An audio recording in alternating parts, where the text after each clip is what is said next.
Bukek Xiansu. Audiobook novel silat. Cerita, Ho Ping Hu. Bab 43. Ya, karena Tekuat Lin telah menerima tugas dari An Lusan untuk menyusun kekuatan di sana menanti saat pemberontakan tiba. Dan kita tidak perlu terseret oleh pemberontakan, melainkan hanya hendak mencari Tekuat Lin dan minta kembali pusaka-pusaka Pulau Es. Dan membunuh mereka untuk membalaskan kematian Su Heng. Suat Hong berseru penuh semangat. Han Lojin tidak menjawab seruan Suat Hong itu, melainkan menoleh kepada Ou Xian Kok, sambil berkata, Ou Xian Kok, kalau kau hendak mencari putrimu, pergilah dan kelak kau boleh menyusul kami di kota raja. Tidak, Lo Cian Pue. Setelah saya mendengar bahwa iblis betina itu berada di kota raja, saya juga harus ikut ke kota raja untuk menghadapinya. Liu Bue memandang kepada tokoh pulau neraka ini dan kebetulan sekali Ou Xian Kok juga memandangnya, maka pertemuan dua pasang sinar mata itu sudah cukup bagi mereka untuk mengetahui isi hati masing-masing. Liu Bue maklum bahwa pria yang gagah itu ingin membantunya karena mengkhawatirkan dirinya, sebaliknya Ou Xian Kok juga maklum bahwa bekas Ratu Pulau Es itu girang sekali mendengar bahwa dia akan membantu. Maka tanpa banyak cakap lagi berangkatlah empat orang ini menuju ke kota raja. Pada waktu itu, suasana di seluruh negeri telah menjadi panas. Kekacauan terjadi di mana-mana ketika tersiar berita bahwa pemberontakan An Lusan mulai bergerak dari utara. Tersiar berita bahwa di tapal batas utara telah dimulai perang saudara antara pasukan pemberontak dan pasukan pemerintah yang tidak kuat membendung datangnya pasukan pemberontak yang seperti air bah membanjir ke selatan. Berita ini sudah cukup untuk membangkitkan semangat golongan sesat untuk bangkit dan mempergunakan kesempatan selagi keadaan negara kacau. Rakyat bingung dan pasukan-pasukan ditarik untuk diperbantukan menghadapi pemberontak sehingga keamanan tidak terjamin lagi. Memang perang telah dimulai. An Lusan telah membuka kedoknya dan dengan terang-terangan mulai menggerakkan pasukannya. Pada waktu itu, pasukan pemerintah yang terkuat adalah pasukan penjaga tapal batas utara yang dianggap merupakan bagian atau daerah yang paling penting untuk dijaga dengan kuat, maka otomatis pasukan yang terkuat berada di bawah pimpinan jenderal ini. Pada zaman itu, kerajaan Tang dipimpin oleh Kaisar Beng Ong yang usianya sudah 60 tahun lebih, seorang kaisar yang sayangnya memiliki kelemahan, yaitu menjadi hamba dari nafsu berahi sehingga dia seperti boneka lilin di dalam tangan halus selir yang kui-hui. Pada waktu itu, kerajaan Tang mempunyai dua buah kota raja atau ibu kota. Yang pertama, di mana Kaisar Beng Ong duduk bertahta dan menjadi pusat pemerintahannya, adalah ibu kota Tian'an. Adapun ibu kota yang kedua adalah Lokyang. An Lusan yang selain mempunyai bala tentara yang besar jumlahnya dan pasukan-pasukan pilihan, juga dibantu oleh banyak orang-orang Kang Ou yang berilmu tinggi. Hal ini adalah karena banyak orang-orang Kang Ou merasa tidak suka kepada kaisar tua yang berada di bawah telapak kaki selir cantik itu. Juga banyak pembesar yang diam-diam merasa dendam kepada yang kui-hui karena selir ini dengan mudah begitu saja mempengaruhi kaisar untuk memecat pembesar-pembesar tinggi dan menggantikan kedudukan mereka dengan kedudukan lebih rendah. Semua ini untuk menarik keluarga-keluarganya agar dapat menduduki tempat-tempat penting. Gerakan pemberontakan An Lusan dimulai dari utara di dekat Peking, terus membanjir ke selatan. Dengan mudahnya dia melumpuhkan semua perlawanan yang dilakukan oleh pasukan-pasukan yang masih setia kepada kaisar, bahkan pasukan yang takluk segera menyerah dan menjadi pasukan pembantunya. Dengan mudah saja pasukan-pasukan pemberontak menyeberangi Sungai Kuning dan menyerbu Lokyang, ibu kota kedua dari kerajaan Tang. Komandan pasukan yang mempertahankan Lokyang, ibu kota kedua dari kerajaan Tang ini adalah seorang panglima yang setia dan dengan gigih dia memimpin pasukannya mempertahankan Lokyang mati-matian. Akan tetapi, yang amat melemahkan pertahanan itu adalah gangguan-gangguan dari dalam kota itu sendiri yang dilakukan oleh kaki tangan An Lusan. Pada saat Lokyang diserbu inilah rombongan Han Lojin berada di Lokyang ketika mereka berusaha mencari Tekuat Lin yang dikabarkan membantu An Lusan dengan mempersiapkan diri di ibu kota itu. Han Lojin, Ou Xian Kok, Liu Bue dan Suat Hong terkurung di dalam kota Lokyang ketika ibu kota kedua ini diserbu pemberontak. Mereka menyaksikan sendiri betapa Panglima Choa Chun dengan gagah berani mempertahankan ibu kota kedua itu dengan pasukannya sehingga tidaklah mudah bagi pasukan pemberontak untuk menguasai kota raja ini.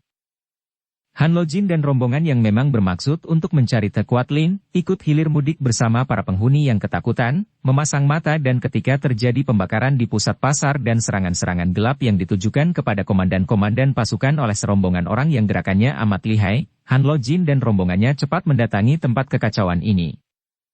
Akhirnya setelah lari ke sana-sini setiap mendengar ada kekacauan yang dilakukan oleh segerombolan mata-mata musuh, di taman belakang istana Pangeran Muda yang berkuasa di Lokyang, mereka melihat gerombolan pengacau itu dan serta-merta Han Lojin, Ou Sian Kok, Liu Bue dan Swat Hong menyerbu dan mencari Te Kuat Lin. Akan tetapi, mereka berhadapan dengan belasan orang pengacau yang dipimpin oleh Kia Mo Chai Li. Gerombolan itu sedang berusaha untuk membakar istana pangeran dengan panah-panah api dan para pengawal istana itu sudah malang melintang tewas oleh mereka. Dialah Kia Mo Chai Li, pemilik istana rawa bangkai, kata Han Lojin sambil menuding ke arah seorang wanita cantik yang pakaiannya mewah dan sedang memimpin belasan orang pembantunya itu untuk menghujankan anak panah ke arah istana. Sebagian dari istana itu mulai terbakar. Mendengar bahwa wanita itu adalah seorang di antara pembunuh-pembunuh suhengnya, Swat Hong sudah tidak dapat menahan kesabaran hatinya lagi. Dia meloncat keluar dari tempat sembunyinya dengan pedang di tangan, serta-merta menyerang sambil membentak, "Iblis betina Kia Mo Chai Li, bersiaplah engkau menebus nyawa Su Heng Kwa Sin Leong." Singgih Cuwut. Ai. Kia Mo Chai Li cepat mengelak dengan meloncat ke belakang dan rambutnya yang panjang seperti hidup saja bergerak menyambar ke arah pergelangan tangan Swat Hong. Namun darah ini cukup cekatan. Melihat sinar hitam menyambar, dia sudah membalikkan pedangnya membacok sehingga putuslah segumpal rambut, membuat Kia Mo Chai Li berteriak kaget dan marah. Ketika dia memandang dan melihat bahwa yang muncul ini adalah gadis teman Sin Leong, gadis dari Pulau Es seperti yang diceritakan oleh Te Kuat Lin, dia terkejut bukan main. Apalagi melihat Han Lojin, Ou Sian Kok, dan Liu Bue yang jelas membayangkan kelihayan. Panah roboh mereka! Tiba-tiba dia berteriak sambil melompat jauh ke belakang untuk memberi kesempatan kepada 12 orang pembantunya menyerang 4 orang ini. 12 orang itu adalah anak buah Kia Mo Chai Li dari rawa bangkai yang telah dididik khusus menggunakan anak panah berapi. Ketika mereka mendengar aba-aba ini dan mengenal wajah Swat Hong sebagai gadis yang pernah menyerbu rawa bangkai, cepat mereka membidikkan anak panah mereka, dan tampaklah sinar-sinar berapi menyambar kepada 4 orang itu. Wir wir wir. Mengerikan sekali datangnya anak-anak panah yang ujungnya bernyala itu, dapat dibayangkan betapa mengerikan kalau anak panah yang bernyala itu mengenai tubuh. Namun, 4 orang itu bukanlah orang-orang sembarangan. Dengan amat mudahnya Han Lojin dan Ou Sian Kok mengebutkan ujung baju meruntuhkan semua anak panah yang menyambar ke arah mereka, sedangkan Liu Bue dan Swat Hong juga sudah meruntuhkan semua anak panah yang menyambar ke arah mereka dengan pedang sehingga anak-anak panah itu patah-patah. Iblis betina! Swat Hong meloncat maju, pedangnya diputar cepat dan dia sudah menerjang Kia Mo Chai Li dengan dahsyat. Trang! Trik-trik! Pedang payung di tangan Kia Mo Chai Li sudah menangkis dan kuku-kuku jarinya yang panjang mengeluarkan suara berjentik ketika dia mencengkeram ke arah Swat Hong yang dapat dielakkan oleh darah ini. Kalian hadapi mereka. Wanita itu lihai dan berbahaya, aku harus menjaga Swat Hong, kata Han Lojin kepada Ou Sian Kok dan Liu Bue. Liu Bue mengangguk dan hatinya lega karena dengan bantuan kakek suaminya itu, dia tidak mengkhawatirkan keselamatan puterinya. Maka bersama Ou Sian Kok dia lalu mengamuk dan celakalah 12 orang anak buah rawa bangkai itu karena mana mungkin mereka dapat melawan 2 orang lihai dari Pulau Es dan Pulau Neraka ini. Biarpun mereka semua telah menggunakan pedang dan golok menyerang dan mengeroyok, namun seorang demi seorang roboh dan tidak dapat bangkit kembali. Adapun pertandingan antara Swat Hong melawan Kia Mo Chai Li amat seru dan menegangkan. Biarpun pada dasarnya Swat Hong memiliki ilmu silat tinggi yang lebih murni dan kuat, namun menghadapi seorang datuk kaum sesat seperti Kia Mo Chai Li yang amat cerdik dan banyak pengalaman, beberapa kali hampir saja dia terkena cakaran kuku panjang beracun itu. 3 macam senjata Kia Mo Chai Li amat membingungkan Swat Hong. Dengan gerakan pedang yang cepat, Swat Hong dapat membendung pedang payung dan kuku-kuku jari tangan kiri iblis betina itu, bahkan dia mulai mendesak dengan permainan pedangnya yang cepat dan mengandung tenaga dingin itu. Mampuslah! Swat Hong membentak dan pedangnya menusuk. Trang! Bret!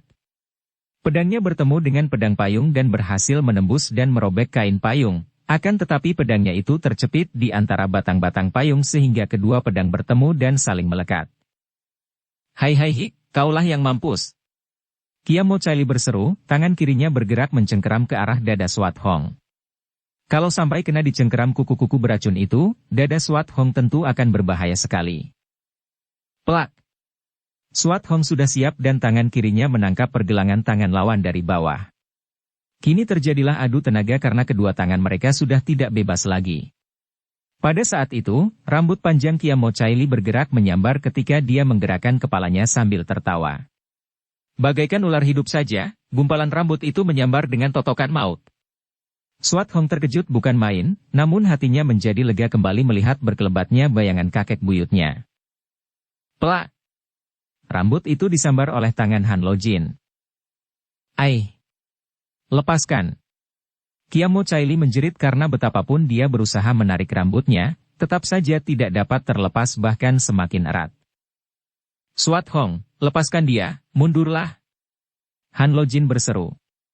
Swat Hong tidak berani membantah, lalu melepaskan pegangan tangannya dan menarik pedangnya melompat mundur. Kiamo Chai Li, aku hanya ingin bertanya kepadamu. Han Lo Jin berkata, suaranya halus. Melihat kakek ini yang dia tahu amat lihai, Kiamo Chai Li yang cerdik lalu menjatuhkan diri berlutut di depan kakek itu, menunduk dan berkata, Lo Qianpui, maafkan saya tidak berani melawan Lo Qianpui yang sakti. Pertanyaan apakah yang hendak Lo Qianpui, kakek gagah perkasa, ajukan kepada saya. Melihat sikap Kiamo Chai Li yang begitu ketakutan, Swat Hong mengerutkan alisnya, akan tetapi Han Lo Jin mengelus jenggotnya. Semua orang pernah melakukan penyelewengan dalam hidupnya. Penyesalan yang disertai kesadaran tinggi mendatangkan pengertian sehingga si penyeleweng akan merasa jijik untuk melanjutkan penyelewengannya. Kiamo Chai Li, sayang kalau kepandaian seperti yang kau miliki itu dipergunakan untuk kejahatan. Aku hendak bertanya, di mana adanya Te Kuat Lin?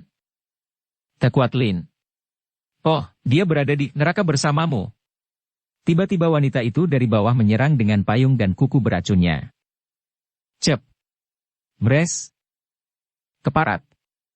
Swat Hong menjerit dan pedangnya bergerak secepat kilat sebelum Kiamo Chai Li sempat mencabut kembali pedangnya dari dada kakek itu. Prep! Ai! Darah muncrat-muncrat dari lambung Kiamo Chai Li dan dada Han Lo Jin. Kakek itu masih berdiri tegak sambil tersenyum ketika pedang dicabut keluar dadanya. Kiamo Chai Li mengeluarkan teriakan seperti binatang buas ketika dia menubruk Swat Hong dan menyerangnya. Namun Swat Hong sudah mengelak dan dari samping kembali pedangnya menyambar. Cerok! Tubuh Kiamo Chai Li yang sudah terhuyung itu tidak dapat mengelak lagi, lehernya tertusuk pedang dan dia roboh terguling, berkelojotan dengan mata mendelik memandang ke arah Swat Hong. Lo Qianpui. Xian Kok yang sudah berhasil bersama Liu Bue merobohkan 12 orang itu, meloncat dan merangkul kakek itu karena kakek yang masih berdiri tegak itu mendekap dadanya yang bercucuran darah. Kakek itu menggelengkan kepala, memandang kepada Swat Hong. Ai, kau ganas sekali, Swat Hong. Kong Chou. Dia jahat. Patut dibunuh. Swat Hong berkata, memandang mayat Kiamo Chai Li yang kini sudah tidak bergerak lagi itu. Haya. Selamanya belum pernah dirobohkan orang, sekali ini terperdaya kelicikan seorang wanita. Memang sudah semestinya begini. Kalian? Kurangilah atau lenyapkan sama sekali. Keganasan.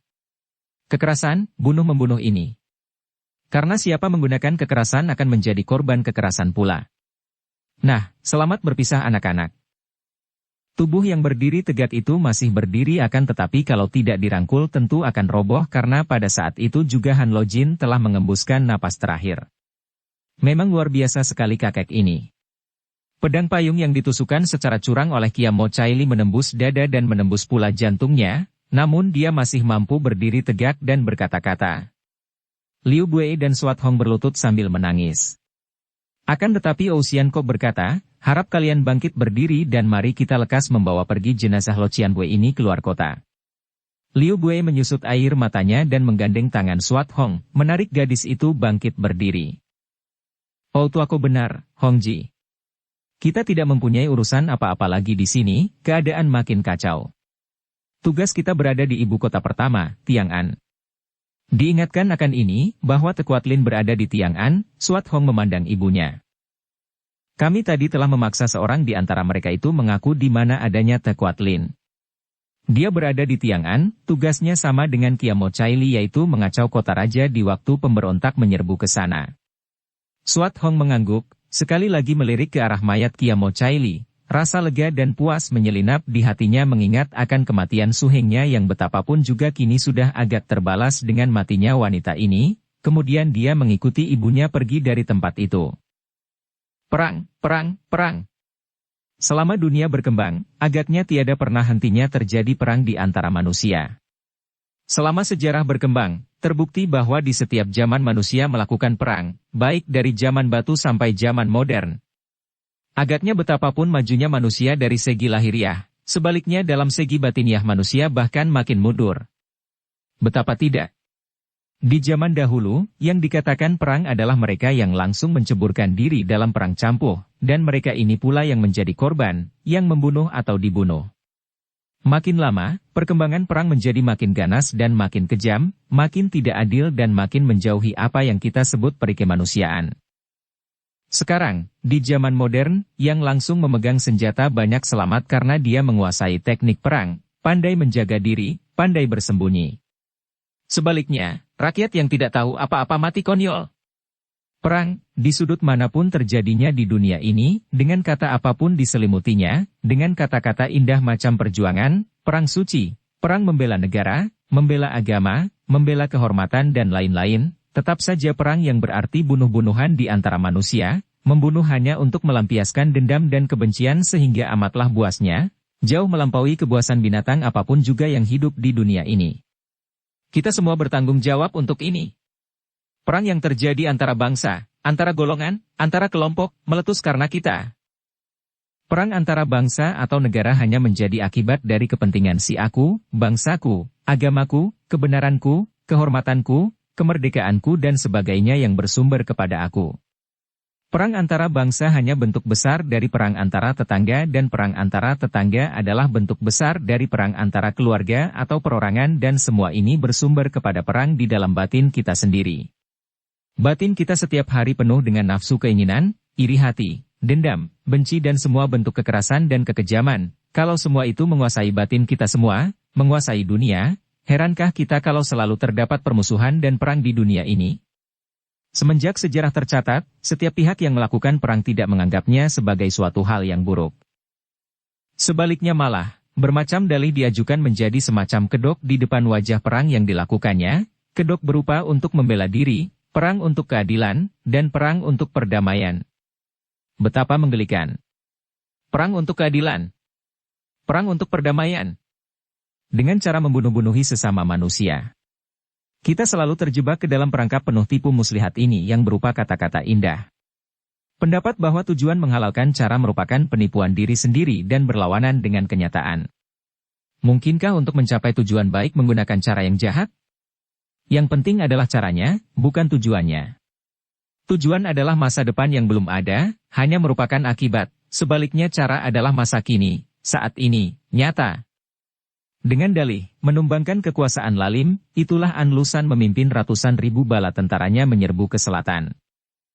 Pada saat seperti itu, Anlusan dan semua pengikutnya menganggap bahwa mereka itu berjuang, dan mereka sama sekali tidak mau melihat bahwa kelak andai kata mereka berhasil dan memegang kekuasaan, ada pula pihak-pihak yang akan mengecapnya, kekuasaan lalim, yang lain dan yang baru pula.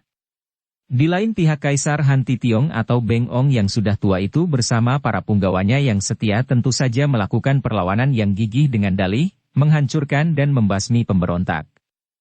Mereka ini lupa bahwa peristiwa pemberontakan itu sesungguhnya timbul karena ulah mereka sendiri. Kekuatan bala tentara yang dipimpin Anlusan memang hebat. Dalam beberapa bulan saja, sekali menyerbu, dia telah menguasai seluruh daerah di sebelah utara Sungai Huangho. Pasukan-pasukannya akhirnya berhasil merobohkan pertahanan Lokyang yang menduduki ibu kota kedua itu. Kemudian Anlusan kembali mengumpulkan kekuatan pasukannya dan melanjutkan penyerbuannya menuju ke kota Raja Tiang'an. Kematian Kiamo Caili membuat jenderal ini menyesal. Tentu saja penyesalan ini didasari bahwa dia kehilangan seorang pembantu yang boleh diandalkan. Ketika kaisar yang sudah tua itu mendengar betapa Lok yang dalam beberapa hari saja terjatuh ke dalam tangan pemberontak Anlusan, mulailah terbuka matanya betapa selama ini tidak terlalu mengacuhkan urusan pertahanan dan sebagian besar waktunya hanya dihabiskannya di dalam kamar tidur dan di atas ranjang yang lunak hangat dan harum dari selirnya tercinta, Yang Kuihui. Bangkitlah semangatnya, semangat mudanya yang kini terlalu lama terpendam itu dan dia berhasil mengobarkan semangat para pasukannya yang dikumpulkannya di Lingpao di mana kaisar membentuk benteng pertahanan yang cukup kuat. Bahkan sekali ini dia memimpin sendiri untuk berperang menghadapi Anlusan dengan hati penuh kemarahan. Hati siapa tidak akan sakit kalau mengingat betapa dia telah memberi anugerah besar kepada Anlusan, bahkan selirnya yang tercinta telah menganggap Anlusan sebagai putra angkat. Dan kini jenderal itu memberontak. Perbuatan apapun yang dilakukan oleh seseorang kepada orang lain, tidaklah benar jika di belakangnya bersembunyi pamrih apapun. Sesuatu perbuatan boleh jadi oleh umum dianggap sebagai perbuatan baik, namun apabila perbuatan itu menyembunyikan pamrih, baik yang disadari maupun tidak, maka perbuatan itu tidak benar.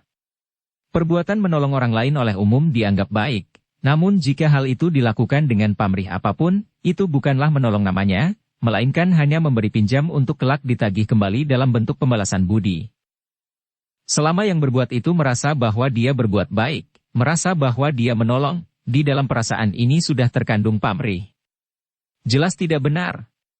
Dan selama ada pamrih di balik setiap perbuatan, pasti akan mendatangkan penyesalan, kebanggaan, kekecewaan, dendam, penjilat, penindasan dan lain-lain. Setiap perbuatan barulah benar jika didorong atau didasari oleh cinta kasih. Demikian pula dengan kaisar. Karena dia merasa bahwa dia telah menolong Anlusan, merasa telah berbuat baik kepada jenderal itu maka timbullah penyesalan, kemarahan dan kebencian karena yang pernah ditolongnya itu tidak dengan kebaikan. Pamrih yang tersembunyi di balik pertolongannya dahulu itu adalah menghendaki pembalasan berupa kesetiaan, penghormatan, atau setidaknya menghendaki agar jangan jenderal itu berani melawannya. Contoh ini tanpa kita sadari terjadi di dalam penghidupan kita sehari-hari. Kita miskin akan cinta kasih sehingga setiap perbuatan kita dicengkeram pamrih. Kalau cinta kasih memenuhi hati kita, maka segala pamrih akan lenyap tanpa bekas dan setiap perbuatan kita adalah wajar dan tentu saja benar karena dasarnya cinta kasih yang melekat pada bibir setiap orang, yang menjadi hampa karena disebut-sebut dan disanjung-sanjung, diberi pengertian lain, dan dipecah-pecah. Di mana terdapat cemburu, benci, sengsara, marah, dan lain-lain, cinta kasih tidak akan ada. Di mana terdapat aku, yang selalu mengejar keuntungan dan kesenangan lahir batin, cinta kasih tidak akan pernah ada. Karena bagi aku, cinta kasih berarti kesenangan untuk aku, lahir batin yang berupa ketentraman, jaminan, kepuasan, dan kenikmatan. Maka, sekali satu di antara yang dikejar itu luput, berakhirlah cinta kasihnya dan berubah menjadi cemburu, kemarahan dan kebencian. Dengan penuh kemarahan kaisar memimpin barisan-barisan yang dapat dikumpulkannya, didampingi oleh seorang jenderal yang setia kepadanya, seorang jenderal yang ahli dalam perang bernama Kok Cuit yang menjadi komandan barisan itu. Barisan ini lalu bergerak dari Lingpao. Bertemulah dua barisan yang bermusuhan itu di pegunungan dan terjadilah perang yang amat dahsyat di sela Gunung Tungkuan. Perang yang amat mengerikan dan mati-matian, di mana mayat manusia bertumpuk-tumpuk dan berserakan, darah manusia membanjiri padang rumput. Namun akhirnya, betapapun gigih Panglima Kok Cuit melakukan perlawanan setelah dia menyuruh pasukan pengawal mengiringkan kaisar lebih dulu menyelamatkan diri ke kota raja, karena kalah banyak jumlah pasukannya, Tungkuan jatuh ke tangan pihak Anlusan. Pasukan-pasukan yang masih dapat bertahan segera ditarik mundur ke Lingpao dan membuat pertahanan di tempat ini. Kaisar telah melanjutkan perjalanan kembali ke Tiang'an di mana dia berkemas-kemas dengan hati penuh kekhawatiran. Tak lama kemudian, Lingpao juga jatuh dan Panglima Kok Cuit terpaksa membawa sisa pasukannya kembali ke kota raja. Melihat betapa gerakan Anlusan amat kuat dan tidak dapat dibendung, Panglima ini menganjurkan kepada Kaisar untuk pergi mengungsi ke Sichuan. Kaisar mengumpulkan semua pembantunya yang setia dan akhirnya, atas desakan mereka pula, Kaisar menerima usul itu. Berangkatlah rombongan Kaisar ke barat. Yang berada di dalam rombongan itu, selain Kaisar sekeluarga tentu saja termasuk selir Yang Kuihui, juga Perdana Menteri Yang Kok Tiong kakak dari selir cantik itu berserta semua keluarganya, Parat Haikam, orang Kebiri, yang setia kepada Kaisar, dan beberapa orang punggawa tinggi yang menjadi kaki tangan mereka. Rombongan besar ini dikawal oleh pasukan pengawal istimewa dan berangkatlah rombongan Kaisar pergi mengungsi dilakukan di waktu malam agar jangan ada rakyat mengetahuinya. Pelarian yang dilakukan tergesa-gesa ini pun mencerminkan watak orang-orang bangsawan ini. Selain keluarga mereka, juga mereka membawa harta benda mereka sebanyak mungkin. Tidak ada lagi yang dipikirkan kecuali membawa keluarga dan harta bendanya sehingga mereka lupa bahwa bukan harta benda yang penting untuk dibawa sebagai bekal, melainkan ransum. Mereka melupakan ini dan sibuk membawa harta benda yang mungkin dapat terbawa. Telah menjadi kelemahan kita manusia dalam penghidupan kita ini bahwa kita selalu melekat kepada benda-benda duniawi. Kita lupa bahwa benda-benda itu yang memang merupakan perlengkapan hidup dan kita butuhkan, hanyalah menjadi hamba kita, menjadi kebutuhan kita selagi hidup. Akan tetapi kita silau oleh benda-benda mati itu, kita mengejarnya dan mengumpulkannya, bukan lagi karena kebutuhan, melainkan karena ketamakan, karena rakus sehingga kita mengumpulkan sebanyak mungkin. Setelah itu, kita menjadi hamba duniawi, kita melekatkan diri dan kita telah merubah batin kita menjadi benda-benda itu. Maka kita selalu mempertahankan duniawi secara mati-matian, kita tidak bisa lagi hidup tanpa dia, lahir maupun batin. Kehilangan harta benda menjadi hal yang amat hebat dan penuh derita. Mencari dan mengumpulkan harta benda menjadi hal yang paling penting di dalam hidup kita sehingga kalau perlu dalam mengejar duniawi berupa harta benda, kedudukan, kemuliaan dan lain-lain, kita tidak segan-segan untuk sikut-menyikut jegal-menjegal, bunuh-membunuh antara manusia. Maka akan bahagialah dia yang mempunyai namun tidak memiliki, dalam arti kata, mempunyai apa saja di dunia ini karena ada hubungannya, karena ada kebutuhannya, hanya mempunyai lahiriah saja, namun batin sama sekali tidak memiliki, sama sekali tidak terikat atau melekat sehingga punya atau tidak punya bukanlah merupakan soal penting lagi. Bersambung ke bab 44.